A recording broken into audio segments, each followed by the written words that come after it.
What are the advantages and disadvantages between using AliExpress versus CJ versus AutoDS? So AutoDS, I'm honestly not very familiar with. I've used CJ a lot in the past, and I've used AliExpress a lot in the past. I actually once, like a couple of years ago, got like a top 1%, top 0.1% of buyers on AliExpress. I don't know, some weird thing came up on my phone once. And yeah, I don't know, whatever.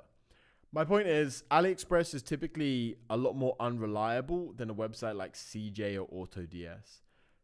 Used to be, until like 2 months ago, CJ and AutoDS, you used to be able to actually connect it with your Etsy stores. You're no longer able to do that.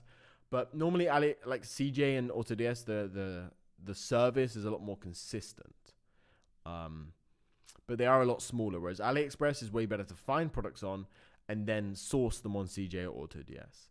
Typically, what I'd recommend is, like, for the first few sales, just pick one, pick whatever you think is the best. CJ or AutoDS typically do have faster shipping and better tracking and sometimes better pricing. But it's normally the faster shipping by default is the best thing about those platforms.